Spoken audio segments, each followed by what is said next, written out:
네, 오늘은 저번 주에 못다 한 것을 다 하려고 합니다. 우리 신앙생활은 하나님과의 살아있는 교제입니다. 하나님과 친밀함을 나누고 하나님 말씀하시면 순종함으로 하나님 뜻을 이루는 삶입니다. 이런 하나님과 실제적인 교제 가운데 성경이 말하는 모든 생명이 넘칩니다. 생명이라 하는 것은 하나님의 실제가 우리 가운데 나타나는 겁니다. 하나님의 보호라든지 내 삶이 변화된다든지 죄를 이긴다든지 하나 되게 한다든지 하나님의 뜻과 목적에 내 삶이 드린다든지 하나님의 우리의 아버지로서 채우심을 경험한다든지 우리를 인도한다든지 이런 하나님의 실제가 우리 가운데 나타나는 걸 가르쳐서 생명이라고 하는 겁니다. 그래서 성경에는 하나님은 살아계시고 하나님은 그의 백성들과 교제하시며 그의 백성들이 하나님 뜻과 목적을 보여주시면 그들은 하나님을 사랑하기 때문에 순종함으로 하나님을 경험하고 하나님을 더욱더 사랑하게 되고 그렇게 하나님이 그들 가운데 사시는 삶이 생명이 넘치는 삶이 우리의 참 신앙생활이라고 말하고 있습니다. 반대로 우리 신앙생활이 타락하면 신앙생활을 자기식으로 이해하는데 그게 거짓신앙체계라는 겁니다. 거짓신앙체계는 세 가지의 특징이 있다는 거죠. 율법주의, 기복신앙, 인본주의로 나타난다는 거예요. 신앙생활을 하더라도 하나님을 대신해서 의식을 잘 지키는 것이 신앙생활 잘하고 있다고 생각하게 만들고 또 하나님을 의지하고 하나님을 신뢰하기보다는 기도를 신뢰하고 교회를 신뢰하고 자기 헌신을 신뢰하고 그렇기 때문에 하나님이 자기의 복 주실 것 같은 이런 하나님을 알 수 있고 하나님을 사랑하는 표현할 수 있는 이 의식에 초점을 맞추는 신앙생활이 율법주의라 그랬어요. 본질이 없는 의식. 이런 사람들은 왜 이렇게 하나님과 교제도 없으면서 하나님과 실제적인 동행하는 삶도 없으면서 하나님 마음을 알고 순종하는 실제적인 삶도 없으면서 왜 의식을 그렇게 열심히 지키느냐 이 말이죠. 그 이유는 뭐예요? 그렇게 지키고자 하는 그 사람들의 동기를 봤더니 기복신앙이었더라 이 말이죠. 이렇게 의식을 잘 지키고 기도하고 봉사하고 전도하고 선교하면 하나님이 나에게 복 주실 것 같은 내가 어려울 때 하나님이 도와주실 것 같은 나의 문제를 해줄 것 같은 이런 기복신앙이 있었다 이 말이죠. 그럼 율법주의와 기복신앙에 빠진 사람들의 삶은 세상적인 방법, 육신적인 방법으로 살아간다는 거예요. 자기 생각대로 살아간다는 거예요. 그게 인본주의입니다. 인본주의. 그들이 살아가는 삶의 방식. 그러니까 신앙의 모양은 갖고 있을까 모르겠지만 실제적으로 살아갈 때는 자기 생각대로, 자기 계획대로, 자기가 원하는 대로 살아간다는 거예요. 이게 인본주의예요. 그러다 보니까 이게 거짓신앙 체계로서 참신앙이 아니다 보니까 열매는 어떤 열매를 맺겠습니까? 육신의 열매를 맺겠죠. 그 사람은 안 변해요. 신앙생활을 하면 할수록 안 변해요. 하면 할수록 다른 사람에게 더 상처를 줘요. 이 사람은 직분이 오르면 오를수록 자기 자부심이 돼요. 사람을 군림하려고 그래요. 영향력을 행사하려고 그래요. 다시 말해 육신의 열매를 맺는다 이 말이에요. 근데 한국 교회가 그렇다 이 말이에요. 그래서 옥하는 목사님도 우리의 신앙생활이 하나님의 심판의 칼날이 끝에 있다. 그리고 얼마 전에 기독교 컬럼에 봤더니 벼랑 끝에 서 있는 한국교회 이렇게 표현하는 거죠. 지금 1세대가 무너지니까요. 지금 다음 세대가 무너지고 있거든요. 1세대가 거짓신앙 체계에 있으니까 2세대가 같이 무너지고 있어요. 모양은 기독교인데 실제로 자녀를 양육할 때는 세상적인 부모와 똑같이 양육한다는 거예요.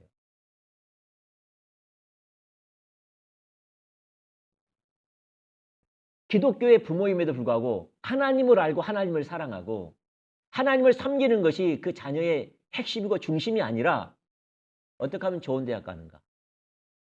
어떻게 하면 성적을 오르는가? 어떻게 하면 애가 원하는 삶을 살게 해주는가?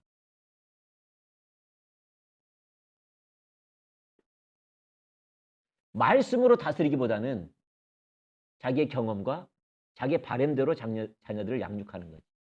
왜냐하면 거짓 신앙책이 있으니까 뭐가 하나님이 원하시는 자녀를 향한 부모의 마음인지, 어디로 인도해야 되는지, 뭐가 가치 있는지, 뭐가 가장 소중한지, 하나님께 나에게 맡겨준 자녀인데 어떻게 하면 청지기로서 자녀를 잘 하나님 앞에 양육할 수 있는지, 이게 다 무너져 있는 거예요. 왜냐하면 가치관 자체가 거짓 신앙책이니까. 근데 감사하게도 하나님은 이 거짓 신앙책에 있는 이 절망 가운데 있는 육신의 열매로 가득한 이 세대에 하나님은 회복과 부흥으로 역사하고 있다는 거예요. 나는 그걸 확실히 믿습니다. 아멘? 네, 확실히 믿습니다. 지금 하나님이 그거 하고 계십니다. 저의 부르심도 그겁니다. 제가 이곳에 있어 봤기 때문에. 물론 이쪽으로 다 있다는 말이 아니라 이쪽으로 가려고, 회복과 부흥으로 가려고 몸부림치는 사람 중 한 사람으로서 하나님은 지금 이 시대에 이곳에 안주하지 아니하고 회복과 부흥으로 하나님과의 참된 교제, 동행하는 삶, 하나님의 참된 생명이 넘치는 삶으로의 회복하고 있다고 믿습니다. 아멘.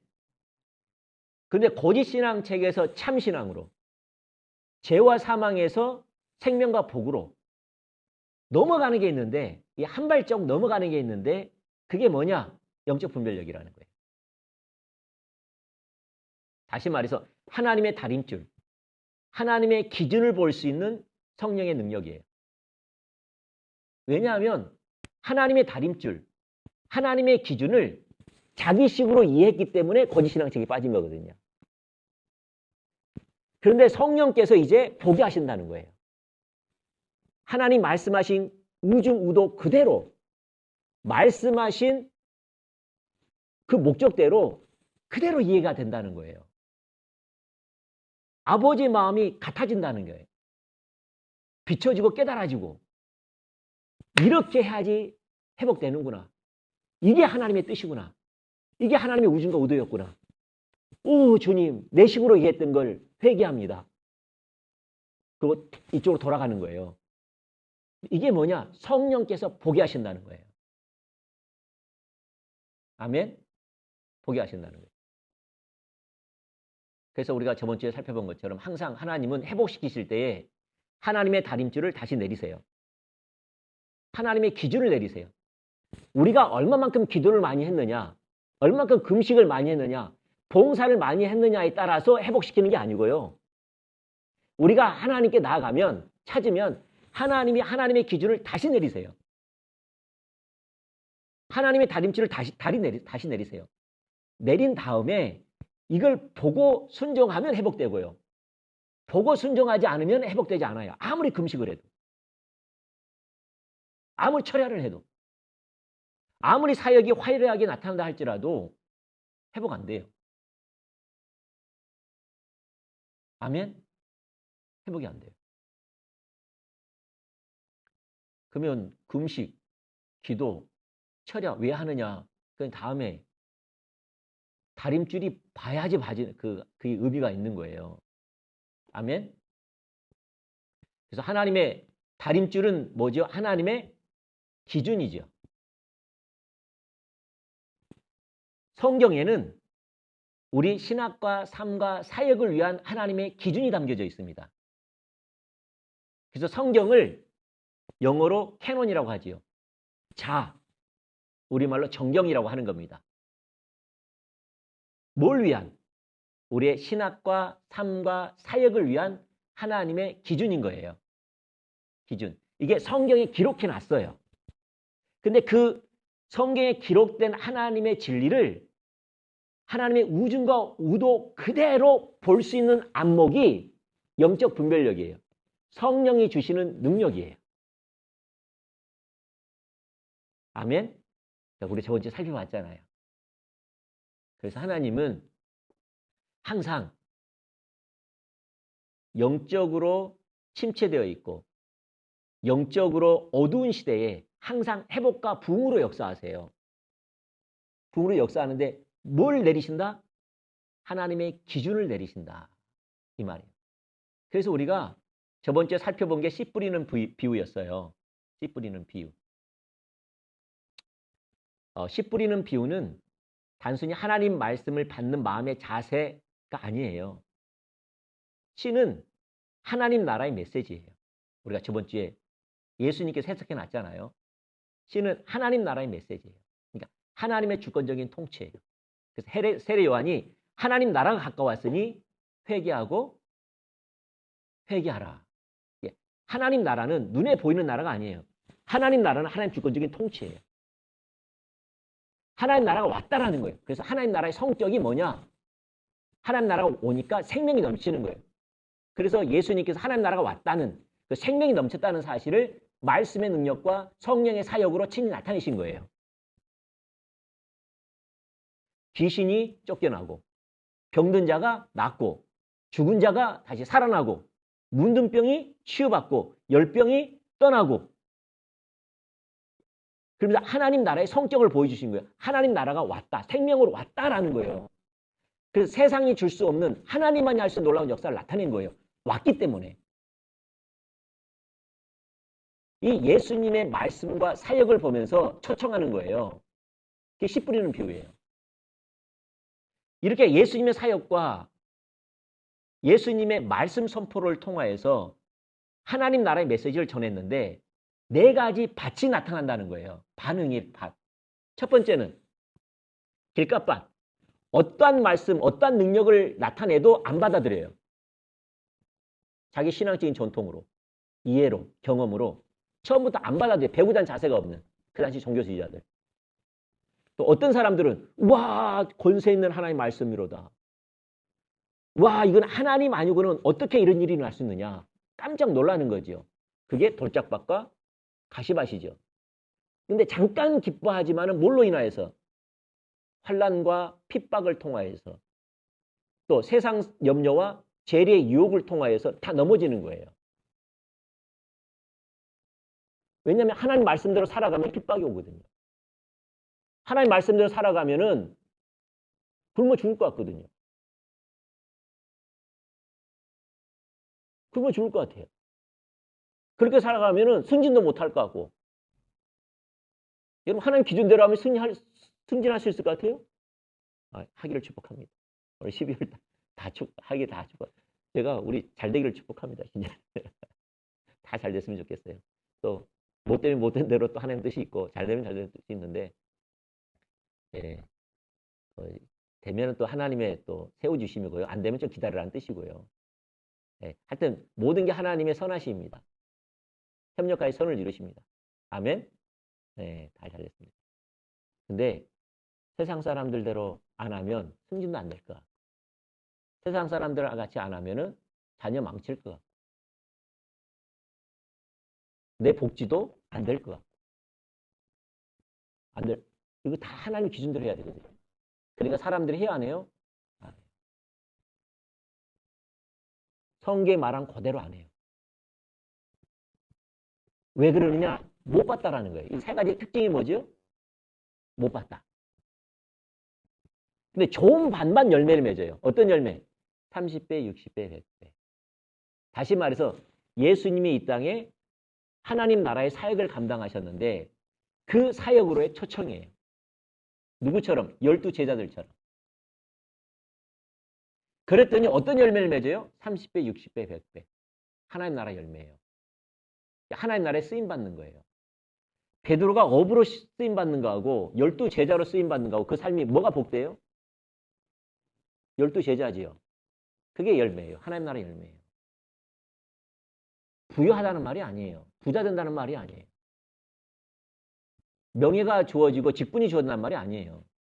하나님 나라에 쓰임받는 걸 가리키는 거예요. 그게 하나님 보시기에 30배, 60배, 100배로 보이는 거예요.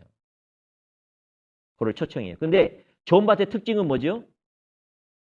오늘 본문 말씀 읽었죠? 다시 한번 읽어볼까요? 본문 말씀. 좋은 밭의 특징. 자, 시작. 말씀을 듣고 뭐요? 깨닫는 자니. 여기서 깨닫는 자가 야다입니다. 이론적으로 깨닫는 게 아니고요. 성령의 조명으로 깨닫는 거예요. 야다. 지적으로 깨닫는 게 아니고요. 성령의 능력으로 깨닫는 거예요. 경험적으로 아는 거예요. 체험적으로 아는 거예요. 체험적으로 아는 것은 근본적인 변화가 있어요. 지적으로 아는 것은 그 사람을 교만하게 만들죠. 그러니까 누구만이 열매를 맺어요? 보는 자. 다시 말해서 예수님께서 하나님 나라의 다림줄과 하나님의 기준을 내리실 때에 말씀과 사역을 통해 기준을 내리실 때에 성령의 조명으로 깨닫는 자들이 그의 나라에 동참해요. 하나님께 쓰임받아요. 아멘? 쓰임받는 거예요. 보는 자들이에요. 우리가 이제 좀 뭘 살펴보고 있다면 예수님 시대에도 영적인 어둠과 영적인 결핍 가운데 부흥이 왔잖아요. 근데 부흥이 오면 하나님이 강력하게 임하면 항상 네 가지 밭이 있다라는 거예요. 근데 이것은 부흥 때도 마찬가지예요. 오늘날도 마찬가지예요. 오늘날도 영적으로 억압 가운데 있고 어둠 가운데 있고 결핍 가운데 있는 이 시대에 하나님이 다시 회복하기를 원하시는데 이 시대에 뭐 하고 계시느냐? 하나님의 기준을 다시 선포하세요.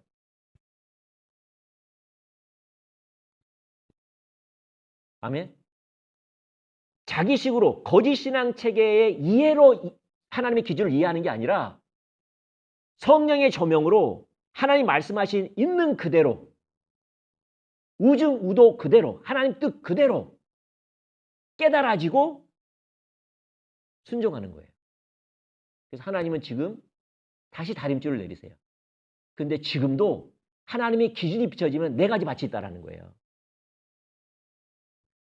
진짜 여러분 제가 처음에 사역할 때는요. 하나님과의 친밀한 교제 이야기하면 사람들이 낯설어 했습니다.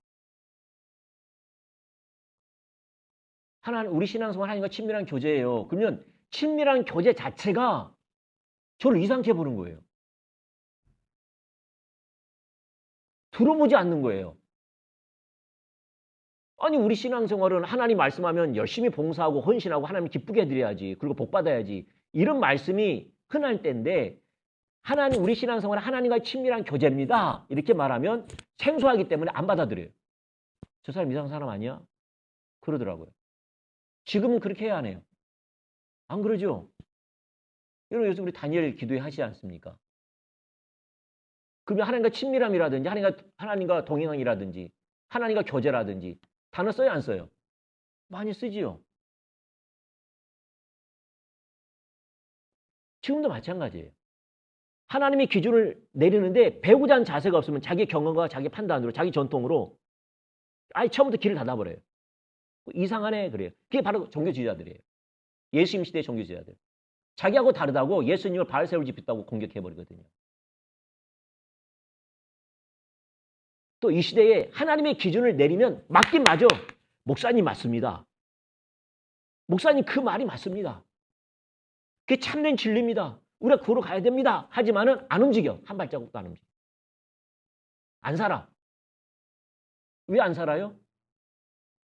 그게 살려면 자존심도 내려야 되고 내 목적도 내려놔야 되고 내 계획도 내려놔야 되고 내 성공도 내려놔야 되고 부자 되는 것도 내려놔야 되고 다 내려놔야 돼요.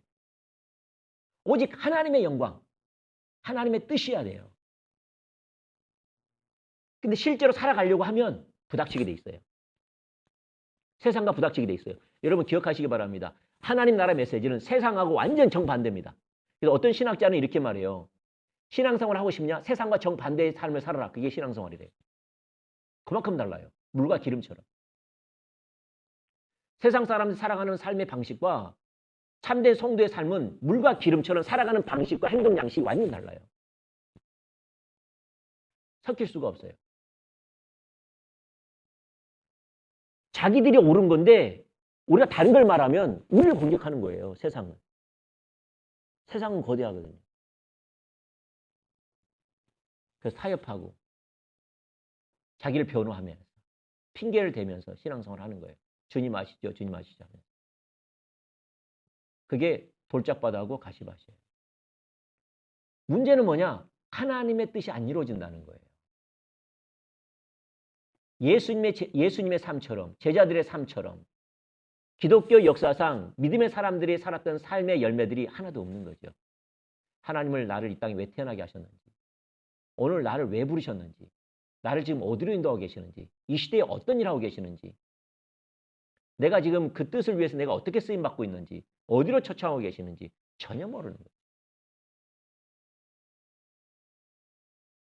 그들에게는 안 주어져요. 이 삶이 30배, 60배, 하나님 나라 열매인데.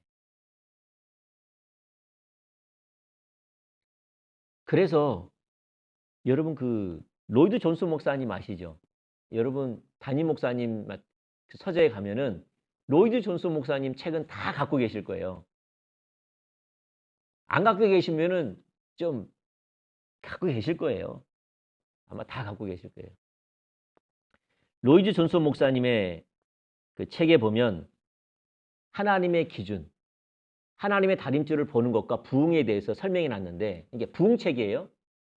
로이드 존슨 목사님의 부흥책. 서점에 가면 다 팝니다. 이만큼 두꺼워요. 두꺼운데 아마 다 있을 거예요. 이것은 목회자들이 다 아마 한 권씩 읽었을 거예요. 갖고 계실 것이고. 그 책 51페이지 보면 똑같이 써놨어요. 자, 읽어드릴게요. 예외 없이 이러한 중추적인 교리들을 발견한 것이 궁극적으로 부흥을 가져오게 된다는 것입니다. 중추적인 진리가 발견된다는 거예요. 부흥 때는. 하나님의 다림질이 다시 비춰진다는 거예요. 하나님 다시 내리시거든요. 이게 선포하게 안 나요, 이 말이에요. 선포하게. 그 준비 단계는 어김없이 이 장엄하고 영광스럽고 중추적인 진리들을 재발견하는 일입니다. 예를 들어 종교개혁의 역사를 생각해 봅시다. 프로테스탄트 부흥이 임하는 것은 마틴 루터가 믿음으로 말미암아서만 의롭다함을 받는다는 장엄한 진리를 문득 깨닫는 그 이후에 일어났습니다. 그는 이어서 이렇게 말합니다. 요한 웨슬레 시대, 18세기 웨일즈 부흥, 그리고 19세기의 북아일랜드 부흥 등 다른 부흥의 때에도 정확하게 동일한 일이 일어났음을 보여주고 있습니다. 하나님의 중적인 진리가 재발견되는 거예요. 종교개혁의 마틴 루터는 어떻게 종교개혁이 일어났죠? 오직 믿음으로 말미암아 의롭게 된다는 것이 다시 비춰진 거예요. 그 당시에 죄 용서함을 받고 하나님의 자녀가 되고 하는 것은 그 당시에 유럽 전체가 뭘 믿었다면 연보계를 믿었어요. 연보를 믿었어요. 그 당시에 그들은 면죄부를 믿었습니다. 면죄부. 그러니까 면죄부가 왜 있죠? 당신이 이 헌금함에 이 괴짝에 헌금 괴짝에 동전이 뚝 떨어지면 그 소리와 함께 여러분의 영혼이 지옥에서 천국으로 당신 구원받을 뿐만 아니라 혹시 여러분 조상이 연옥에 있다면 그 조상이 예수 믿지 않고 연옥에 있다면은 그 사람 지옥 갈 거 아니에요. 당신이 면죄부 돈 괴짝에 동전을 집어넣고 땡그랑 하는 순간에 어떻게 해요? 연옥에서 천국으로 옮겨집니다. 어떤 조상은 예수 믿지 않았고 악한 일을 했기 때문에 지옥에 있을 것인데 동전이 땡그랑 하는 소리에 몇만 년이 삭제됩니다. 또 넣으면 더 삭제됩니다. 많이 넣으면 지옥에 있는 사람도 천국 갑니다. 이게 유럽 전체에 깔려있는 진리였어요. 아까 말씀드렸잖아요. 하나님의 기준에서 벗어나는 거짓 신앙 체계가 거짓이라고. 성경 구원만 하더라도 그 구원을 거짓이 자기 이해로 이해하는 거죠. 그러니까 영적 잔치가 결핍과 어둠으로 가득 찼잖아요. 그때 종교개혁이 일어난 거예요. 다시 회복과 부흥으로 역사 일을 하는 거예요. 그때 하나님 뭐 하셨느냐? 믿음으로 말미암아 의롭게 된다는 믿음으로 칭의 이 진리가 마틴 루터에게 하나님 보이시고 하나님의 우중과 오도가 봤던 마틴 루터가 회복된 거예요. 그리고 이 사람을 통해서 많은 사람들을 회복시킨 거예요. 그래서 회복과 부흥에는 어떤 특징이 있느냐? 중적인 진리가 재발견된다는 거예요. 구원만 하더라도 믿음으로 말미암는 의, 믿음이라든지 또 은혜라든지 성령이라든지 은혜라든지 친밀함이라든지 섬김이라든지 사랑이라든지 이 모든 하나님의 말씀이 기도라든지 금식이라든지 이것이 성경이 말하는 있는 그대로 조명되어지고 깨달아지고 돌아간다는 거예요. 아멘? 우리가 저번주에 살펴봤잖아요. 성경은 기도를 써놨는데 기도 성경이 말한 대로 안 했다고.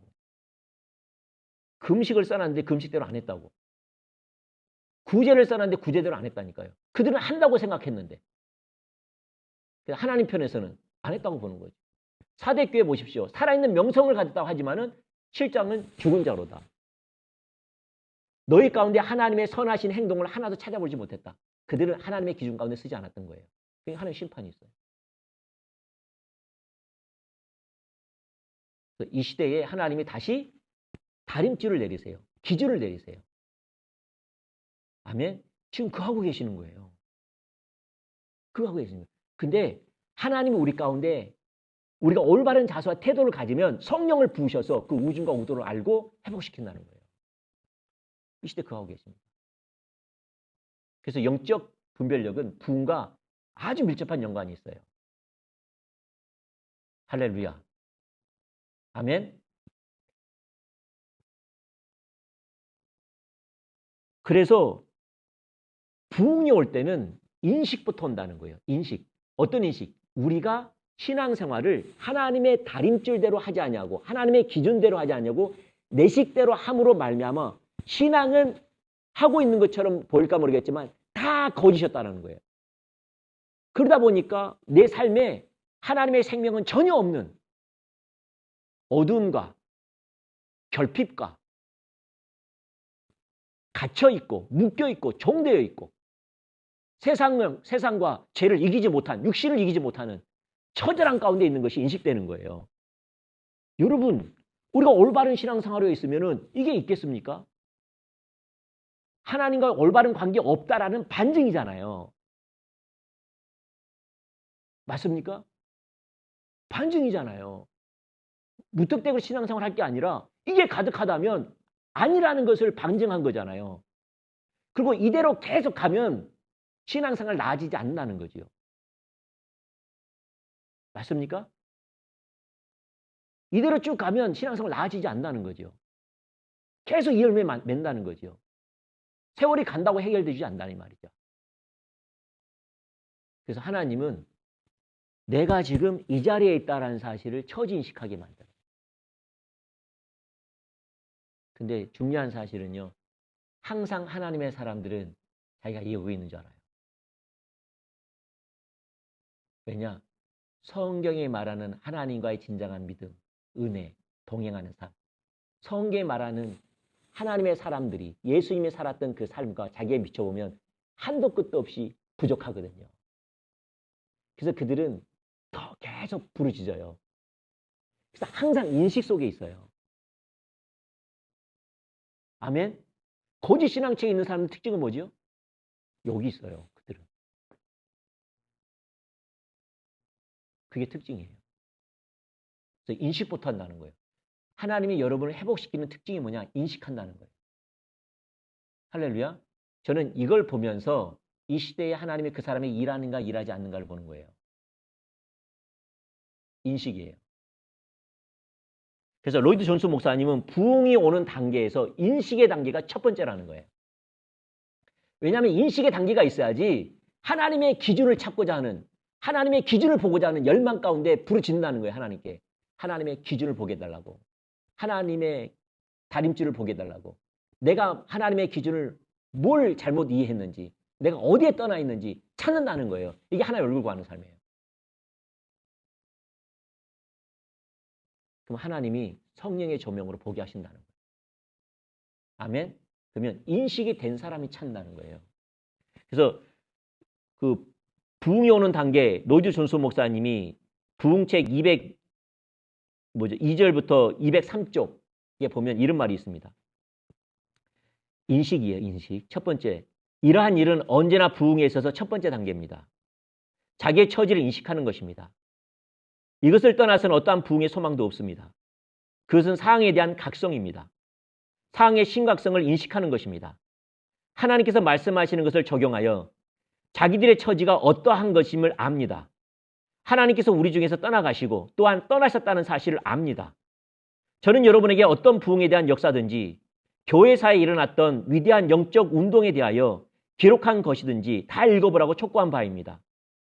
그러나 한 번의 예외 없이 언제나 그러한 일이 일어난 것임을 즉시 발견할 것입니다. 우리는 어떠한 것이 잘못되어 있는가를 인식하지 못하는 것 같습니다.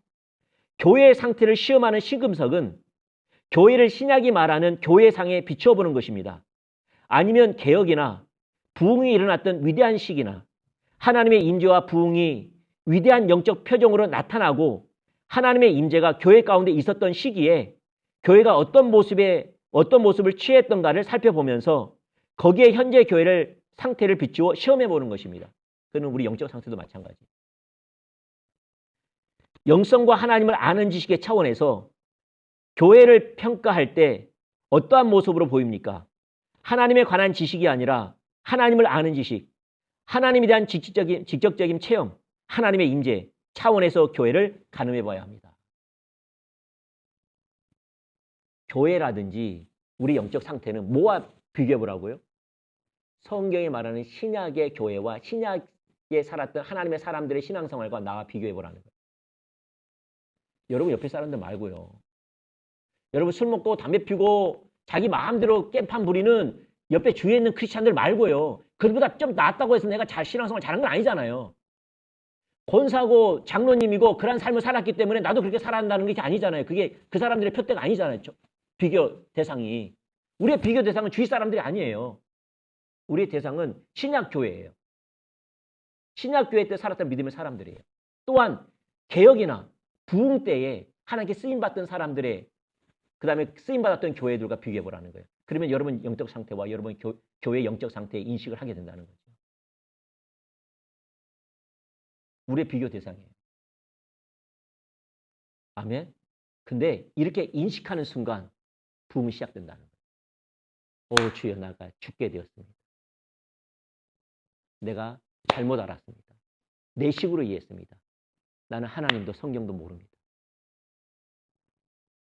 완전 갓다릅니다. 완전 짜마시기 신앙생활을 했습니다. 주여 나를 불쌍히 여겨주시고 이제 성령님 하나님의 기준을 다시 보게 해주세요. 말씀이 있는 그대로 보게 해주세요. 이게 부흥의 시작이에요. 그래서 부흥은 보는 것부터 출발해요. 그래서 영적 분별력이라는 거예요. 아멘. 그러면 부흥이 오려면요. 하나님 말씀하신 그대로 읽어야 되는데 그때 중요한 자세가 뭐냐면 공감이에요. 공감. 하나님과 공감하는 거예요. 뭐와 공감하는 거예요? 하나님과 공감. 제가 공감해서 이야기할게요. 제 안사람이 제가 공감을 잘 못한대요. 대화가 안 된대요. 나는 환장하겠어요. 당신이 힘든 것도 알고 어려운 것도 알고 당신 외로운 것도 알고 나 당신 안다고. 대화가 안 된대. 당신은 좀 공감 능력이 떨어진 것 같아. 논리적이고 이성적이고도 한데 공감이 안 된대. 교제가 안 된대. 어느 순간 하면은 진짜 친밀함이 안 된대. 그렇습니까? 여러분 남편분들 안 그러시죠? 공감. 나는 그게 참 어렵더라고요. 공감이 뭔지. 난 어렵더라고요. 여러분, 공감이 안 되면 배려를 못 합니다. 아내를 배려할 수가 없어요. 남편을 배려할 수가 없어요. 부모를, 자녀를 배려할 수가 없어요. 공감이 안 되면. 다시 말해 사랑할 수가 없다 이 말이에요. 공감이 안 되는데 그 사람과 감정으로 느낌이 공감돼야 되는데 감정이 공감돼야 되는데 공감되지 않고 내 기준으로 상대방을 바라보니까 내 기준의 틀에서만 이해가 되는 거죠. 참 어렵더라고요. 그러다 제가 우리 그 현준이가 교통사고를 당했어요. 병원에 2달 동안 입원해 있었어요. 제가 간병원으로 있었어요. 병원에 있으면서 2번의 대수술을 받았어요. 정형외과, 피부과. 제가 있으면서. 그러니까 간병을 하다 보니까 정말 제가 간병하면서 이거 섬겼거든요. 아신 분 아실 거예요. 아, 정말 힘들어요. 근데 세 부류가 있어요. 세 부류. 병문안 오신 분들의 세 부류. 하나는 병문안 오면 올수록 나를 화나게 만들어. 자기식이야, 자기식. 우리 현준이가 이제 병원에 입원해 있으니까 현준이하고 재밌게 놀게 해준다고 현준이 친구의 부모님이 데리고 온 거예요, 애를. 근데 3시간인가 4시간인가 있어버린 거예요. 그 부모는 이해가 돼요. 애가 애로우니까. 나는 돌아볼 일이죠. 난 쉬어야 되는데 지금 다른 것도 해야 되는데. 둘이 있어봤자 뭐하냐? 아무것도 안 해. 서로 게임만 하고 있어요. 그걸 왜 하냐고요, 그러니까. 3시간 동안. 근데 그분은 나를 위해서 한 거예요. 그렇죠? 애를 위해서. 근데 중요한 게 뭐냐면 공감이 안 되니까 더 힘들게 만들어요. 섬기면 공감이 안 된 상태에서 섬기면 섬길수록 상대방을 더 화나게 만들어요. 힘들게 하는 사람이 있어요. 안 왔으면 좋겠는데 우리가 하나 있고 또 하나는 도리상 형식적인 사람이 있어요. 도리상 온 거예요. 성도니까 오고 목회자니까 오고 동역자니까 오고 지인이니까 온 거예요. 그러면 딱 알지요. 아, 인사하러 왔구나. 어떤 사람은 공감한 사람이 있어요. 위로가 되어지고. 공감을 못하면은 음료수는 캔 들고 옵니다. 공감이 안 되면 도리상 빈손 오기 뭐하니까 마트 가가지고 음료수 봉봉 사갖고 와, 봉봉. 우리 봉봉 안 먹거든요. 비타민C 사옵니다. 비타민C 안 먹습니다. 이거는 형식이에요, 형식. 있으면서 느끼는 거예요. 감사하긴 하지만 돌이라 이 말이에요. 근데 어떤 사람은 김치를 싸와요. 새김치를 싸와요. 반찬을 싸와요. 내가 힘들 때 같이 있어줘요. 내 말을 들으려고 해요. 뭐지요? 그 사람 뭘 공감하는 거예요? 나의 처지와 나의 입장을 공감하는 거죠. 그때 내가 2달 동안 있으면서 뭘 배웠다면 공감을 배운 거예요. 하나를 배운 게 공감을 배운 거예요. 상대방 입장에서 이해하는 거예요. 무조건 아내 입장에서 이해하려고 하는 거예요. 어쨌든 아내 입장, 남편의 입장에서 이해하려고 하는 거예요. 그러니까 공감이 대화가 되더라고요. 옛날에 나는 막 자음하게 이야기하면 결론이 뭔데 그랬어요. 근데 아내는 안 그러거든요. 공감하기 원하거든요. 왜 이런 이야기를 했는지 처음부터 쭉 이야기하기 원하거든요. 그래 안 그래요? 나는 결과가 뭔데 왜 이렇게 장음하게 늘어나? 결과가 뭔데 뭐 이야기하려고 했는데 이렇게 잘라버리거든요. 그냥 하다가도 공감이 안 돼.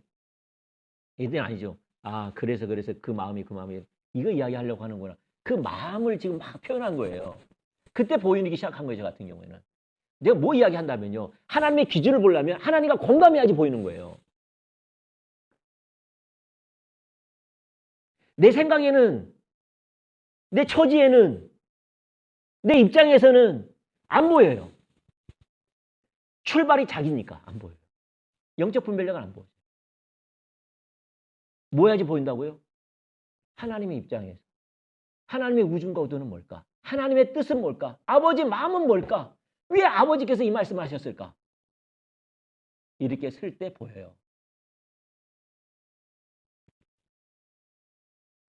내 입장이 아니에요. 내 처지가 아니에요. 그래서 신앙생활도 하나님과 마음을 통하지 못해요. 교제하지 못하는 이유는 공감하지 못해서 그래요. 왜? 내 입장만 됐다 이야기하는 거예요. 내 처지만 이야기하는 거예요. 내 바람만 이야기하는 거예요. 내 중심으로만 이해하는 거예요. 그러니까 영적 분별력이 자기식으로 이해하는 거예요. 듣고 싶은 것만 듣고 받아들일 것만 받아들이고 싫은 것은 안 하고 그 의중과 의도를 알려고 하는 것이도 않고. 할렐루야. 공감하기를 축복합니다. 아버지와 마음을 공감하기 원합니다. 하나님 뜻은 무엇입니까? 하나님 의중과 의도는 무엇입니까? 왜 이렇게 말씀하셨습니까? 내게 보여주십시오. 내게 보여주십시오. 나는 이해가 안 되기도 하지만 주님은 뜻이 있을 건데 왜 그렇게 말씀하셨습니까? 내가 기쁨이 되기 원합니다. 내 식대로 말고 아버지의 뜻대로 내가 이해하기 원합니다. 날 좀 도와주십시오. 포기해 주십시오. 주님 기쁘기 원합니다. 주님과 동행하기 원합니다. 이런 자에게 보여주세요. 공감. 그렇게 되기 축복합니다. 기도하겠습니다. 참 좋으신 하나님 감사합니다. 다시 한번 이 시대에 회복과 부흥으로 역사해 주심을 감사합니다. 다시 한번 하나님의 다림질 기준을 내려주심을 감사합니다. 우리 가운데 영적 분별력을 부어주시사 하나님의 의중과 의도 그대로 하나님의 말씀을 깨닫고 순종할 수 있도록 도와주셔서 다시 회복과 부흥의 역사가 우리 삶에 재현될 수 있도록 역사해 주시옵소서. 지속자 하나님 뜻은 무엇인지 하나님과 공감하기 원합니다. 하나님 뜻은 무엇입니까? 의중과 의도는 무엇입니까? 내게 가르쳐 주십시오. 밤낮 부르짖는 주의 얼굴을 구하는 삶으로 우리를 회복시켜 주시옵소서. 이제는 우리 주 예수 그리스도의 은혜와 우리 하나님의 굳건하신 사랑과 성령님의 위로 기통 충만한 역사가 오늘 고개 숙인 우리 성도분들과 그의 가정과 이 기업과 이 나라와 민족 위에 영원토록 함께하기를 축원합니다. 아멘. 감사합니다.